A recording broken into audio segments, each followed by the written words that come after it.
Hi friends, welcome to சேசு சமையல் தமிழ். இன்றைக்கி நம்மளோட சேனலில் ரொம்ப ஈஸியான ஒரு ரெசிபி பார்க்கலாம். சேப்பக்கிழங்கு வச்சு நல்லா முறுமுறுன்னு ஒரு வறுவல் எப்படி செய்கிறதுன்னு பார்க்கலாம். அதுக்கு முன்னாடி நீங்கள் இப்போ தான் நம்மளோட சேனலை ஃபஸ்ட் டைம் பார்க்குறீங்கன்னா சேசு சமையல் தமிழ் சேனலை சப்ஸ்கிரைப் பண்ணி பக்கத்தில் இருக்கிற பெல் சிம்பிளையும் கிளிக் பண்ணி ஆளுங்கிற ஆப்ஷனையும் கொடுத்துடுங்க. வாங்க இப்போ வீடியோக்குள்ளே போயிடலாம். அதுக்கு நான் இன்றைக்கி ஒரு 10 சேப்பங்கிழங்கு குக்கரில் ஒரு விசில் போட்டு எடுத்து வச்சுருக்கிறேன். கிழங்கு இந்த சைஸில் இருக்கிற மாதிரி கிழங்கா பார்த்துக்குங்க. கொஞ்சம் பெரிய சைஸாக இருக்கணும். அப்போ தான் நமக்கு குக்கரில் ஒரு விசில் சரியாக இருக்கும். ஒருவேளை நீங்கள் சின்ன கிழங்கா வாங்கிட்டீங்க அப்படின்னா குக்கரில் வேக வைக்காமல் சும்மா பாத்திரத்திலையே அப்படியே வேக வச்சு எடுத்துக்குங்க. ஏன்னா இந்த வறுவல் செய்கிறதுக்கு நமக்கு கிழங்கு ரொம்ப மசிகிற அளவுக்கு வெந்திருக்கக்கூடாது. கொஞ்சம் கெட்டியாக இருக்கணும். நம்ம மேலே இருக்கிற தோலை எடுக்கிற அளவுக்கு வெந்திருந்தால் போதும்.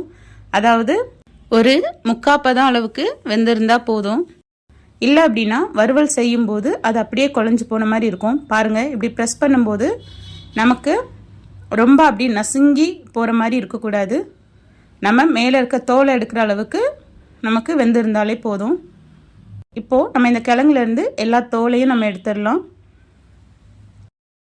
இப்போ இதை சின்ன சின்ன ரவுண்டாக நம்ம கட் பண்ணி எடுத்துக்கலாம். நம்மளோட விருப்பம்தான், இது எந்த ஷேப்லனாலும் கட் பண்ணிக்கலாம். பாருங்கள், இது ரொம்ப சாஃப்டாக இல்லை.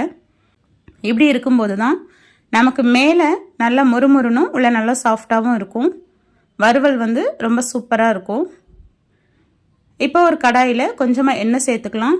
எண்ணெய் சூடானதும் ஒரு 1/4 டீஸ்பூன் அளவுக்கு கடுகு, ஒரு 1/4 டீஸ்பூன் அளவு சீரகம் போட்டு பொரிய விட்டுடலாம். இது கூடவே கொஞ்சம் கறிவேப்பிலையும் சேர்த்து பொரிய விடலாம்.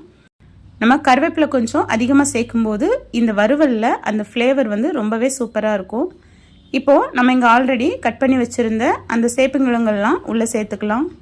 இப்போ இந்த எண்ணெயிலேயே ஒரு 2 நிமிஷம் அப்படியே நம்ம வதக்கி விடலாம்.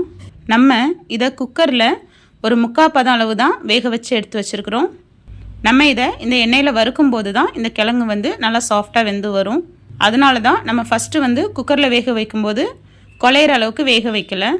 இப்போ இதில் 1/4 டீஸ்பூன் அளவுக்கு மஞ்சள் தூள், 1/2 டீஸ்பூன் அளவுக்கு தனி மிளகாய் தூள், 1 டீஸ்பூன் அளவுக்கு சிக்கன் மசாலா சேர்த்து தேவையான அளவு உப்பையும் சேர்த்து நம்ம நல்லா வதக்கி விடலாம். நீங்கள் காரம் உங்களுக்கு ஏற்ற மாதிரி சேர்த்துக்குங்க. தயிர் சாதம் கூட வச்சு சாப்பிடும்போது கொஞ்சம் ஸ்பைசியாக இருந்ததுன்னா ரொம்பவே சூப்பராக இருக்கும். கொஞ்ச நேரம் விட்டு விட்டு நல்லா பெரட்டி விடலாம். நம்ம அந்த மாதிரி பண்ணும்போது ஒரு 2 நிமிஷத்துக்கு ஒரு வாட்டி விட்டு விட்டு பண்ணும்போது நம்ம போட்ட மிளகாய் தூள்லாம் கொஞ்சம் அந்த கடாயில் ஒட்டி இருக்கும். நம்ம அதை மிக்ஸ் பண்ணி விடும்போது அதையும் சேர்த்து இந்த கிழங்கோடு எடுத்து செய்யும்போது அந்த மசாலா எல்லாமே அந்த கிழங்கு கூட நல்லாவே கோட்டாகி மேலே நல்லா மொறுமொறுன்னும் உள்ள நல்லா சாஃப்டாகவும் இருக்கும். அந்த மசாலா நல்ல ஒரு டேஸ்ட்டை கொடுக்கும். ஆனால் மசாலா கருகிராமல் பார்த்துக்கணும். இந்த மாதிரி நீங்கள் பண்ணும்போது நமக்கு கிழங்கு அதிகமாக உடஞ்சி போகாது. நம்ம எப்படி கட் பண்ணி போட்டோமோ அதே போல் இருக்கும். அதே போல் மசாலாவும் நல்லா பிடிச்சி சூப்பராக இருக்கும். நீங்கள் ஒருவேளை நல்லா குழையிற அளவுக்கு வேக வச்சிட்டிங்கன்னா இந்த ஸ்டேஜில் உங்களுக்கு அது பிரிஞ்சு போயிடும். பாருங்கள், சூப்பராக ஃப்ரை ஆகிடுச்சு. மசாலா எல்லாம் மேலே ஒட்டி மேலே நல்லா கிறிஸ்பியான ஒரு கோட்டிங்கும் உள்ளே நல்லா சாஃப்டாகவும் இருக்கும். இதை தயிர் சாதத்தோடையோ இல்லை லெமன் ரைஸ் கூடயோ வச்சு சாப்பிடும்போது ரொம்பவே சூப்பராக இருக்கும். சூப்பரான ரொம்ப ஈஸியான சேப்பக்கிழங்கு வறுவல் சூப்பராக தயாராகிடுச்சு.